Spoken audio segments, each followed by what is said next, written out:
श्री झंडा महोत्सव और श्री झंडा मेला श्री गुरु रामराय जी महाराज के जन्म दिवस के उपलक्ष्य में हर वर्ष चैत्र माह की पंचमी को मनाया जाता है और इस बार ये तिथि 19 मार्च बुधवार को पड़ रही है।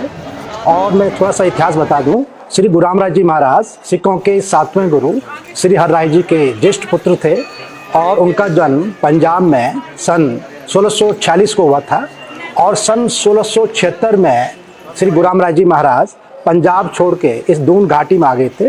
यहाँ पे उन्होंने अपना डेरा डाला और इसी कारण इसका नाम कालांतर में देहरादून पड़ा। तो श्री गुरु रामराय जी महाराज को देहरादून का संस्थापक भी कहा जाता है और उनके जन्म दिवस के उपलक्ष्य में एक बहुत बड़ा समारोह यहाँ पे होता है। उन्होंने जो धर्म ध्वजा यहाँ पे सन 1676 में स्थापित की थी, उसी स्थान पर विशाल का झंडारोहण होता है। जो ये झंडारोहण होता है ये और झंडों से थोड़ा सा अलग होता है।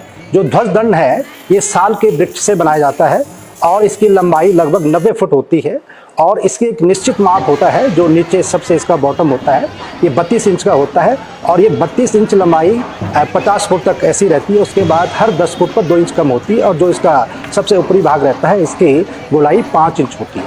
इस पर संगतें जो हैं रंगीन वस्त्रों का आवरण चढ़ाती हैं, जिनको गिलाफ कहते हैं। ये 3 तरह के होते हैं। सबसे अंदर जो है सादे गिलाफ चढ़ते हैं और इनकी संख्या 41 होती है।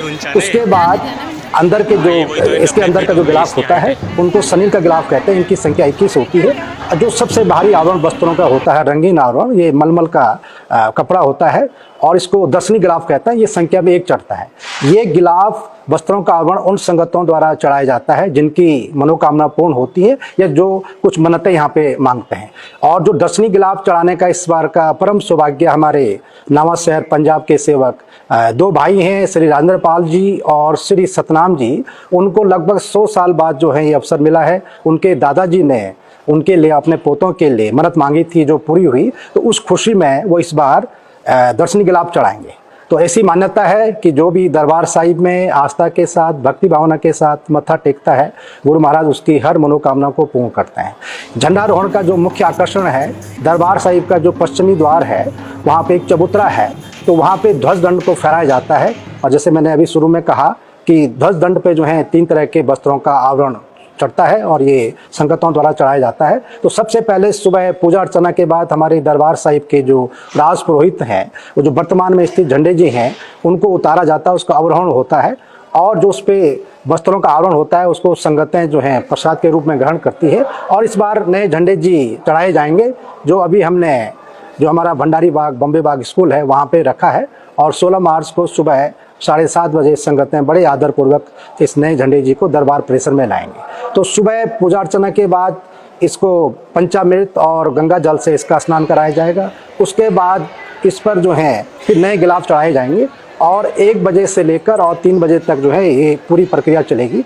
उसके बाद झंडे जी को अंतिम रूप दिया जाएगा और शाम 4 से और 5 बजे के बीच जो है नया ध्वज दंड जो है अपने स्थान पर फहराया जाएगा।